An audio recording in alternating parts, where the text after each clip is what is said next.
This is the Let's Go Win podcast with your host, J.M. Ryerson.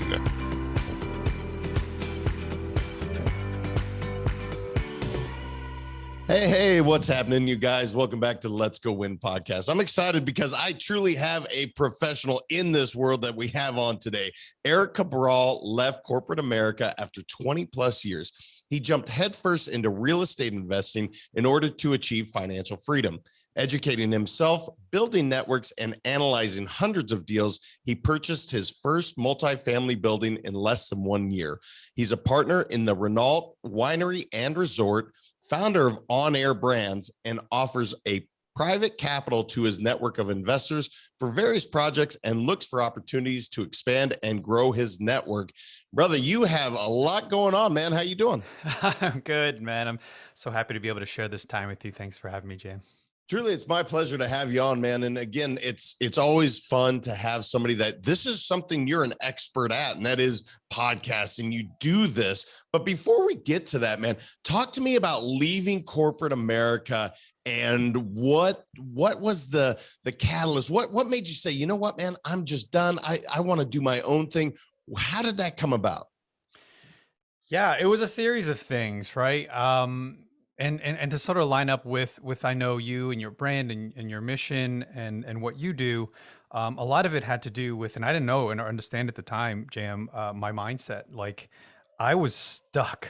I was stuck for a long time, for decades. And what I mean by that is I was in the, I liken this to Bill Murray's Groundhog's Day. If you haven't seen that movie, spoiler alert, you know, it's a great movie, but it's the same day over and over and over. And until Bill, I forget his character's name, realizes he can't hack the system. Like he needs to become something bigger and better in order to get out of that cycle.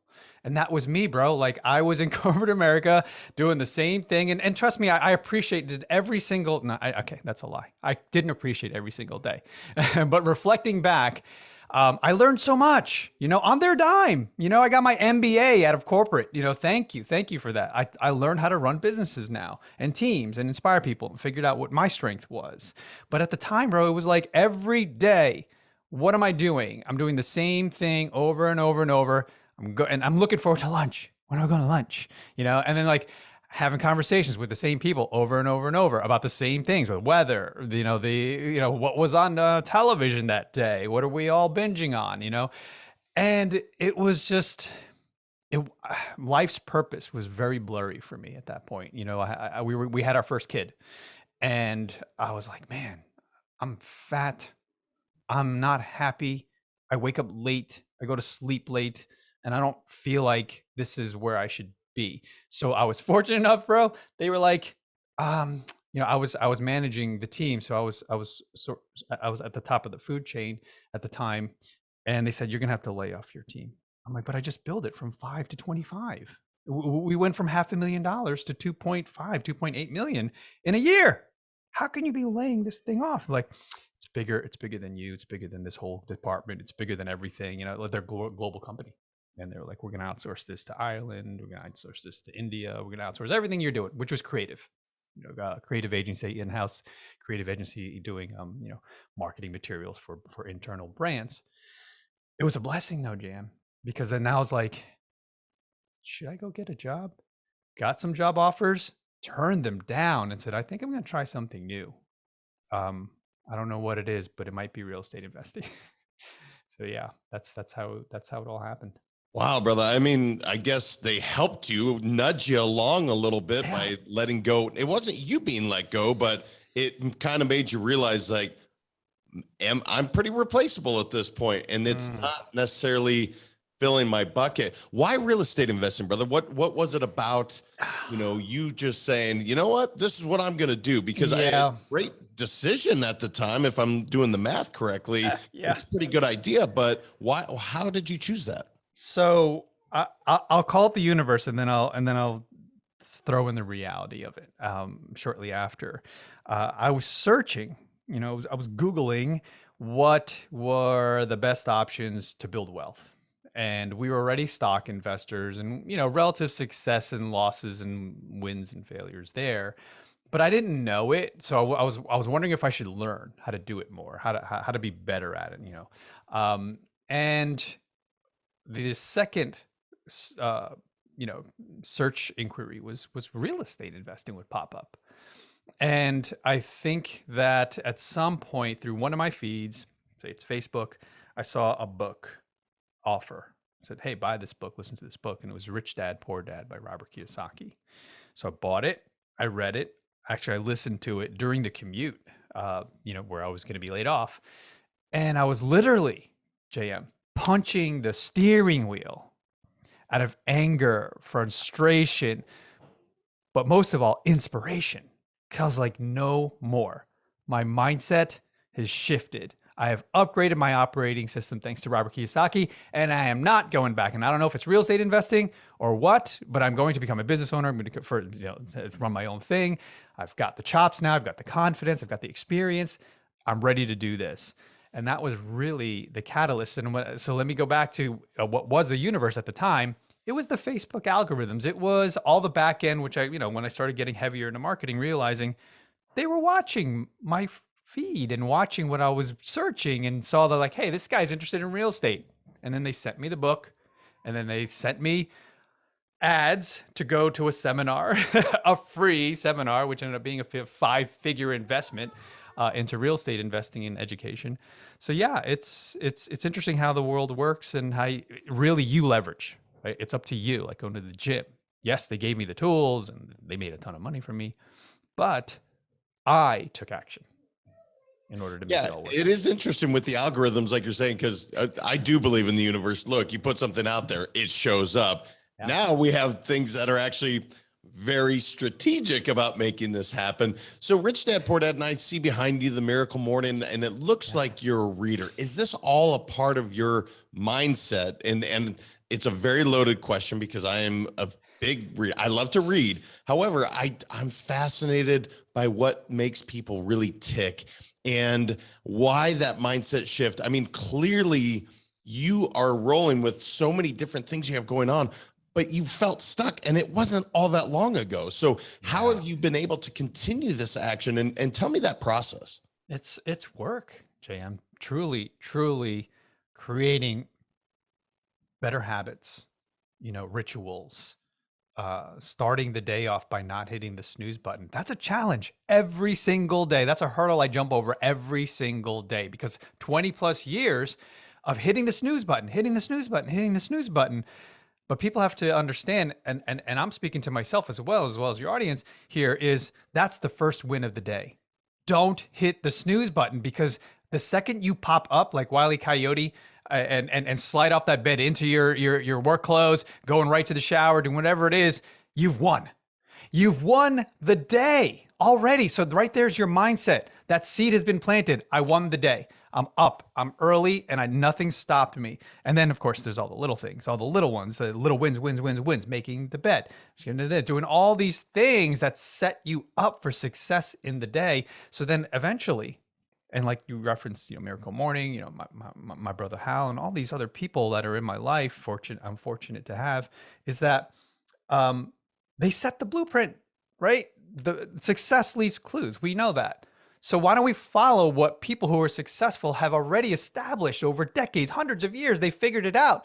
And one of them is getting up early. Just get up early, right? Don't hit the snooze button. And then like for me recently, yoga, meditation, prayer, all that stuff has become critical to me winning the day. That's all it is. Every single step, JM, one day at a time. So for those of us that you hear this stuff, and I mean, again, this is, you and I are speaking from a very similar playbook, but there's still so many people that choose not to implement the meditation, the yoga, the not hitting the snooze button. It's frustrating as all get out. Don't get me wrong, because I want to see people fulfill their best. And I guess my question is, how do we get more people to do it? Is it the student, when the student's ready, the teacher appears? Is that the idea? Or is there a cattle prod thing that we can use to really electrify people and get them going, man? It's It's upgrading your operating system. Now, sometimes that old operating system doesn't take, right? It's like, oh crap, we got to do a not a 1.0, but a 1.1, right? And then a 1.2 and a 1.3. And that goes on forever until you get to 2.0. I think Apple was on like 10 for like, for 20 years. They were on operating system 10. So it's like, some people, it takes micro upgrades, right? They have to do it slower, depending on you, depending on your mission, depending on what your purpose is. For me, my purpose became family. All of a sudden, I had kids. That's truly like throughout my 20s and 30s, I didn't have a true powerful purpose.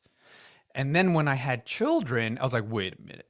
I need to step up my game here, right? I need to stop drinking and smoking and partying like I did in my 20s and 30s. And I need to step up as a father. I'll never forget, there was this one barbecue we were having. And these are fun, right? The family comes over. We're outside smoking cigars. We're outside drinking whiskey. And my wife came and she's like, Veronica, who was probably, I don't know, a few months old at the time. She's like, I need your help. She's upstairs with her. She's always having trouble sleeping. And I was drunk, dude. I was drunk. It was Christmas or whatever it was. And it hit me the next day. I'm like, I need to be there at any given moment, right? I need to be there and ready, because now here I am holding my baby, my brand new baby who I cherished and was so grateful for. And I'm drunk holding her in my arms, bro. And I'm thinking to myself, what if I drop her? What if I tripped? What if you know what I mean? I'm not at my best. So that was an eye opener. Now I started to monitor my health. Now I started to be very aware, and I didn't adopt and I didn't have that mindset. So that was an upgrade. It was a micro upgrade for me, right? To step away from something that I had been doing for decades. And I associated happiness and joy with partying and getting drunk and drinking and smoking. So I don't do that anymore. And it's changed my life. And I'm there for my family, and I'm there when they need me. So I think others need that purpose. They need that light switch to turn on, whatever that is. Maybe it's a health scare, right? A lot of people woke up, dude, during 2020. And I see so many people that are normally out of shape getting in shape. And I'm like, please stay there. Upgrade your standards and stay there. Because, there are a lot of us fault and go back. But that was it. That was the light bulb. Something turned on for them and gave them a greater purpose, which was live. I want to live my life. I want to live a longer life. So find your purpose, and that'll get you up in the morning. So I want to talk about this because it's not maybe a monumental shift, but look, you were probably associating with people that enjoy doing that. And that's a pretty big shift that you decided to make. I'm cutting this out, and maybe it wasn't so cut and dry. Maybe there was a process to it, but I think that scares people to say, if I cut this out, now I'm going to be all alone. I don't have an identity. Can you talk about kind of what went through your head? And then I want to get to other stuff, but I'm so fascinated by this because that is a big shift for someone to make. Like, look, I really enjoy my cocktails on the weekend, and now I'm cutting that out. Now I'm not going to have any more friends. That's not how it typically looks, but in our minds, I think we create that. Yeah. As you and I, and we're speaking the same language here. It's the process, right? It's not, none of this happens overnight. None of personal growth, self-development, none of this happens overnight. It's day by day, micro win, which compounds over time. And then, JM can read my bio and reflect on the past 3-4 years, but it's still a process. It's still a process for me, battling through, like, just don't hit that snooze button, man. Wake up on Saturday at 5:30, still adopting not just the 9 to 5 Monday through Friday, but actually incorporating that into my life, and the thing is, it's all micro. The thing is, I also remember adopting intermittent fasting, and it wasn't about diet, right? I'm not a diet person. I never was, but I always sort of looked at people who look to diets as that quick short-term solution, right? And we all know how that plays out. So intermittent fasting for me was about discipline. It was about knowing I only had a small amount of time to eat, a very small window to do what I needed to do. And when 6 o'clock or 8 o'clock, whenever dinner was had, I'm not eating after that, right? I'm not staying up and working or watching Netflix until midnight eating potato chips. Right? Because we know where that could lead. So, and then I was like, okay, so when I wake up, I'm not going to eat breakfast right away. I mean, I'm still eating breakfast, but it's at like 1 or 2 o'clock in the afternoon. I'll still eat my oatmeal or my eggs, but I'm not eating. And it was easy-ish, little by little by little. And that was micro, right? Don't eat at 8 o'clock, stop at 8 p.m. and then don't eat till 10 a.m. And then it became 12 p 1 p 11 p.m., then 12 p.m., then 1 p.m. And you could stretch it. So that's the same with life. Start out small, start out with the micro wins, things that you know that you can accomplish. And then you start to stretch it, just like with muscles, right? You can't just like go and press 100 pounds. You got to start small so you don't hurt yourself. No, we are definitely cut from the same cloth because I intermittent fast. It's my favorite thing. I can't imagine going back because, and honestly, this is the lazy part of me. It's only 2 meals a day for me. I'm like, less prep. I love it. So true. But has it changed your life completely? Because it's totally changed my life. 100%, brother. Like it just, it makes everything so much easier. But I think what I'm hearing, and this is a revelation that I've had after quite a few years of coaching, I never adopted the life coach mentality. I don't know why I have this association with that. But what I realize is it's actually a lifestyle. Everything you're saying is a lifestyle. You're not doing fads or diets. You're doing, this is my lifestyle. This is not something I'm choosing to do for a short period of time, but rather this is something that I am doing for the remainder of my life. Is that a fair assessment? 100%, 100%. Committing to something, at least trying it for a period of time to see if it does fit your lifestyle, right? And it's also, to me, very much, JM, about upgrading your standards, because this wasn't me 4 or 5 years ago. But I had to take it one step at a time. Waking up early. I don't call myself a morning person. My entire life, I slept in. My wife still sleeps in, and I'm just like, come on, get up with me. Let's go do some yoga. Let's do some stuff together before the kids wake up. But so I had to adjust that, but I still don't label myself as like someone who likes to get up early or likes to get up and go work out, or I don't even consider myself an avid reader. I like listening to books. If anyone's out there, and enjoys reading books, I highly recommend you don't read Green Lights by Matthew McConaughey. Listen to his book. That's one of those out there where it's like, what? Like the experience is completely different than you picking up the book and reading it. You have to listen to some certain people. Another one, it's Goggins' book. Like the audio version of that is amazing because he's going back and forth with his ghostwriter, and it's this conversation versus you listening to him read the book. There's so many books out there where it's like a different experience, almost like podcast-ish type of experiences. But anyway, I digress. I'm like getting sidetracked here. I wanted to go back to something you said earlier, in that, when I was drinking and I was smoking, and that was my life and association with joy and happiness, I also had to upgrade the people around me, whether that, friends and family who still to this day do those things. And I'm not saying it's good or bad, right? It's okay for them or it's right for them. But for me, I didn't want to put myself in a place where I would get influenced, because I'm my wife always calls me, you're so, man, you fall into peer pressure so easily. It's like all my life, I always become what's my environment. So I have to create the environment that I feel I can gain the most success and will set me up for the win. Well, and you mentioned a couple things there. So upgrading is the word I'm going to use because you had used it, and I love that term, by the way. But the people that you surround yourself with that are more like-minded, perhaps that doesn't mean you don't surround yourself with your family still, or whomever is choosing to do those activities. It just redefines maybe the relationship that you have and some of the things that you're doing. But you talked about podcasting, and obviously On Air Brands. I'm looking at it. I love the name, by the way. I think it's fantastic. Tell me why podcasting, what that's done for you, because I told you off air, this is my favorite form. I feel almost selfish because I think I get far more out of this than my audience. And I just love talking to people, hearing their stories. So what is podcasting? What has it done for you, brother? And how has that, kind of been incorporated into your life? Yeah, it's a bizarre journey, to be honest, because it wasn't scripted. I went in with a certain intention, which is to build a personal brand because like you said earlier, I'm doing a lot of different things. And people would come up to me during networking events or family events, and they go, "What are you doing?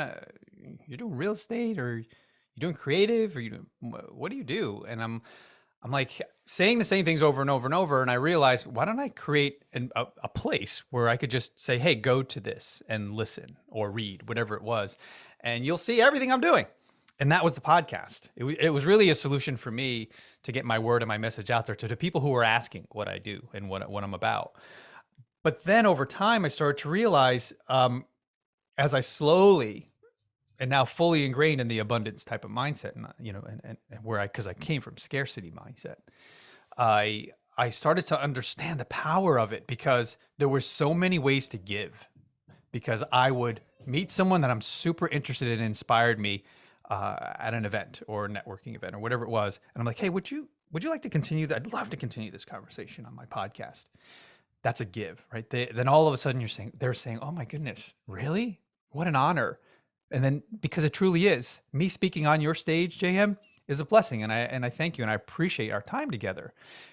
But then it's the other way around too, because then when the episode airs, they are now giving to my audience and to their audience. And it's just this wonderful, that's just a scratch on the surface what podcasting can do, because then that's just personally, but then what happens with businesses? What happens when you have greater, bigger things that you're doing and you reach more people and you have a big audience and it starts to grow? It's crazy. It's crazy what podcasting can do, especially in this day and age when consistency with content is absolutely necessary. It's not even an option anymore. Like, you have to be consistent with your content, and podcasting is the catalyst for that. So how did you start, man? You were just like, I'm going to take a quick online course, or I'm just going to dive right in and make every mistake as I did under the sun. How did you actually get started, brother? Because I did that. I'm always fascinated by this. I did what you did. I bought a mic. I said, I'll figure this out. I love tech. I like figuring these type of things out. I'm creative. This seems like it's in the creative wheelhouse, so I could play in here. And I experimented, And what the cool, wonderful thing that I discovered, another benefit to podcasting, is I was learning. Like, it became a mentor-mentee type of podcast where everyone I brought on, no matter what level of success they were at, I was learning something. Because like you said, it was more for me asking the questions. And yes, I would think, oh, does my audience want this? But at some point I realized I'm just going to ask for me, and someone's going to appreciate and resonate with this message and the advice that they're offering. So over time, we're getting to, well, I have multiple podcasts, but my one personal one, Entrepreneur Circle, we're about to hit 200 episodes. And I'm like, that's a lot of conversations. I've probably, and you're probably very similar, I'm guessing close to 1,000 conversations. We're going to learn something during that process, right? And the one thing that we did learn, and you have to learn, and this ability is so powerful in life, business, everything, is just becoming a good listener. It's so powerful, man. That's such a give, because then the other person who's receiving that is like, wow, this person understands me. They get it. And that's life, man. Like, that's all we're about. It's like, we just need to give, listen, share ideas, and grow.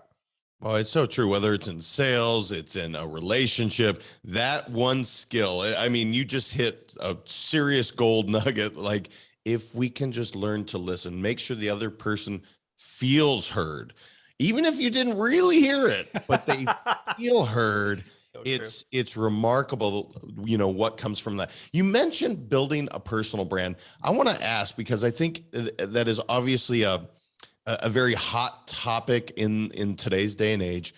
What do you feel is the most important thing when building a business or a personal brand today?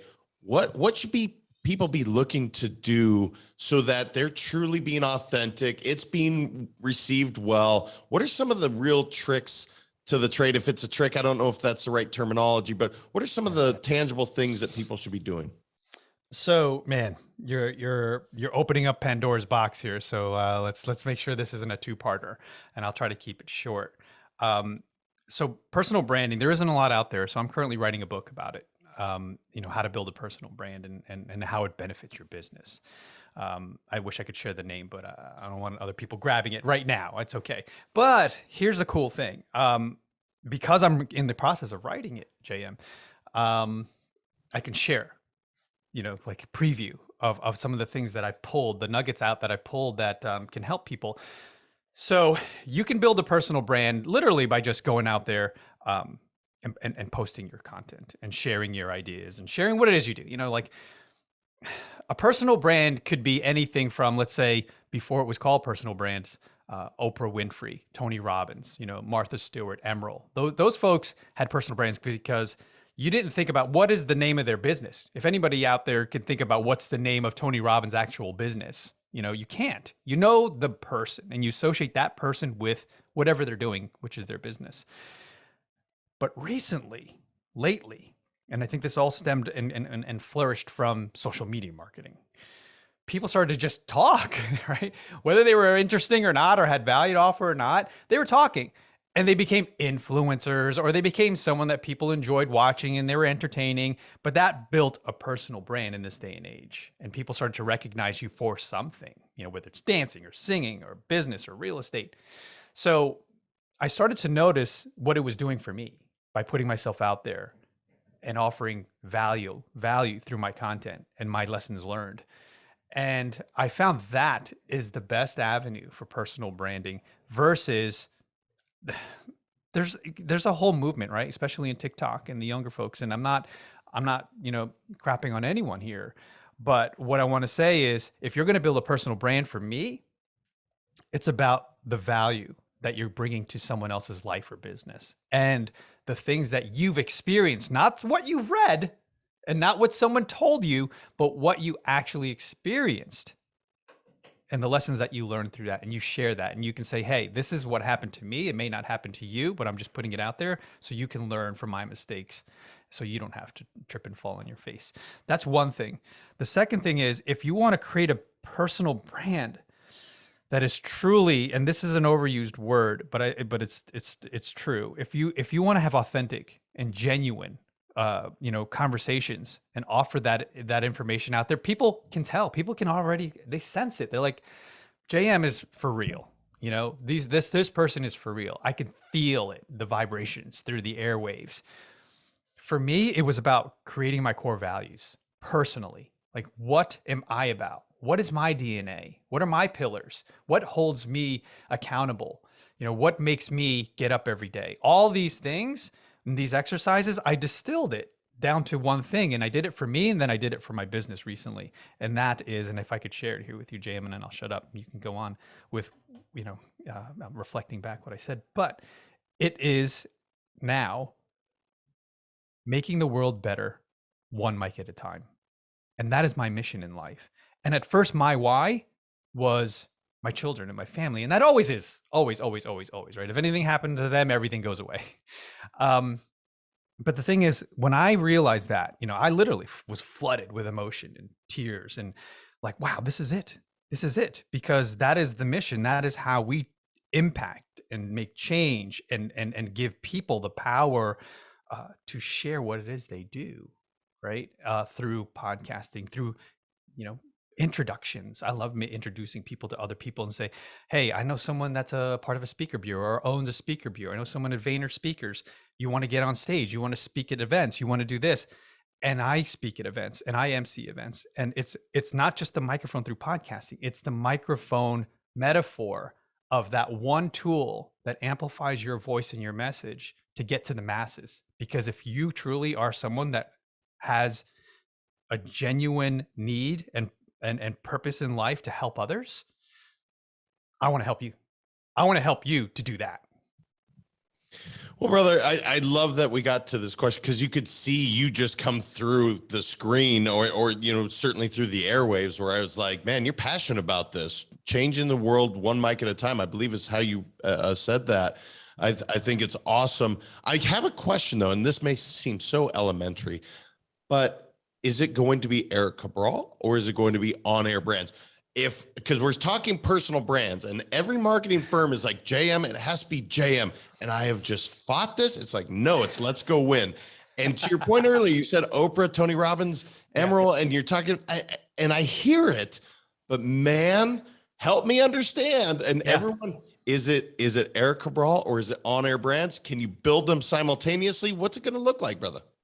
Yeah. So the way it looks now is there's both, right? Because like you said, when you read my bio earlier, I'm doing a lot of different things. And we, as visionaries, anyone out there, statistically, I just put this out there because it's a fresh read, and I just posted something about, if you haven't read Rocket Fuel, I highly recommend going out and reading Gino Wickman's Rocket Fuel. He also wrote Traction. That's a heavier, but Rocket Fuel is an easy concept to understand, in that identify if you're a visionary or you're an integrator. And when I truly recognize, and I always knew that I was a visionary, but I didn't have an integrator in my life, like that exact yin to my yang, to execute on my ideas. The thing is, I love this quote from it, was two things. 3% of the population are visionaries, but we make up 2/3 of the new jobs. We create 2/3 of new jobs in the nation. That's crazy. So anyway, visionaries need an integrator in order to accomplish what it is they're trying to do, because this is a great quote from the book, is that an idea is nothing without execution. It's a hallucination, right? A vision for something that you want to accomplish is nothing but a hallucination without the proper execution. So I found my everything. She's I call her my work wife, because she's implementing all of my ideas. So my point is that Erik Cabral is going to continue doing what he does by sharing ideas and motivating and inspiring, not just, my audience, but my team, right? The teams in my companies, because let's liken it, and just to throw myself in there, but humbly mentioning myself with Gary V. Anybody's aware of Gary Vaynerchuk, and if you're not, highly recommend go check out his stuff. He created his company and he called it Vayner Media. I didn't want to do that. I didn't want to create Cabral, the Cabral brand, because I felt like I needed a team around me to get things done. And how do I get them to feel like they have ownership? You never feel like you have ownership if you work for a company that's like Saatchi and partners or whatever it is. It's always the name of the partners. And I felt like that was lazy. And no disrespect to Gary, I know Gary, but it's like, dude, it's lazy. When you create your name of your company as your name, it's like, come on, man, hire a branding company. Figure out something bigger and better so other people that work for the company feel like they have ownership and they can like bleed the corporate blue or whatever it is. But I don't know if I answered your question, JM, and I could go back to it. I love it, brother. You got lost in this amazing thought. And again, I think we're all trying to answer that. I wrote that down. Visionaries need an integrator. That's one of those eye-popping moments for me personally, because I 100% agree with you on that. So you mentioned abundance versus scarcity. And if I'm not mistaken, when you put your hand up, I think you're wearing a bracelet even that says abundance. It's actually Go Abundance, which is a mastermind that I'm a part of. Yeah. Very cool. So yeah, I want to know, talk to me about abundance versus scarcity, because I think this is just one of those things. I'll hear people say it's lonely at the top, or they're not willing to share with their competitors, quote unquote. That is a lonely way to think. Talk to me about abundance, brother. What does that mean to you? How does that show up in your life? Obviously with Renault, with the on-air brands, doing private capital. I mean, you've created a lot of abundance. What was that shift? What does that mean to you? I'm going to start off with something very sort of simple, and then I'm hoping that I transition to answer your question. But the world we live in is abundant, right? Everything we do. I'm looking out the window right now, and I'm lucky to have a retention pond area, so there's no houses in front of my house. And whether we're here on this planet or not, brother, this world moves on. The trees grow, they bear fruit. The plants and the bushes provide fruit and vegetables for life out there, for animals. The world lives on whether human beings are on this planet or not, and that is abundance. That is abundance. It grows. It doesn't stop. It continues, and it gives, and it gives, and it gives, and that's all it knows. That's all it knows. We are from nature. That's where we're from. That's our DNA. But at some point in society, we decided, and this is through famine and war and things that we've created, a scarcity mindset was adopted, right? And we started to think of our neighbor and our friend and our coworkers and our family as like, if you take from this, it's less for me, right? And what we have to do is, like we we're saying earlier, adopt a new and upgrade your operating system, your mindset, to understand that that's not how the world works. If you adopt an abundance mindset, your world will change. And the thing is, it takes work. Like, I come from a scarcity mindset. I came from a scarcity mindset, and it didn't work for me for 20 plus years.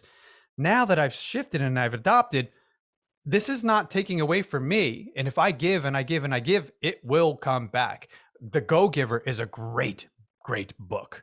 And there's a quote in there, and I don't want to say it like if it's mine. That's why. Go get the Go-Giver. It's an amazing book. I had the fortune to interview the author, but I love this one, bro. When there's thunder, I'm sorry, yes. When there's lightning,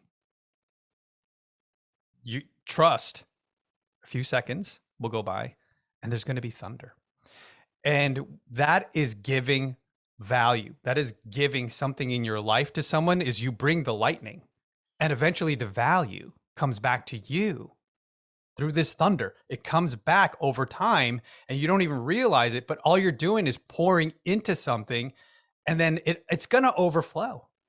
And who's going to pick it all up? Who's going to be able to benefit from that is you. So it's a powerful and difficult mindset to adopt, but with work and time, and surrounding yourself with people who have that mindset, that's key. It's pretty darn fulfilling when you do. And again, you've mentioned now, for a guy that doesn't consider himself a reader, I mean, you said Green Lights, we talked about Can't Hurt Me, we've talked about the Go-Giver series. I know I'm missing a couple that you, the Rocket Fuel.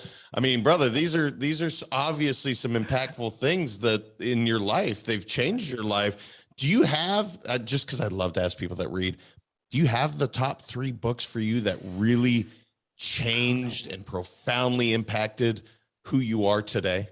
Yeah. The top ones that come to mind is it's always the Kiyosaki Rich Dad Poor Dad. That was the purple pill.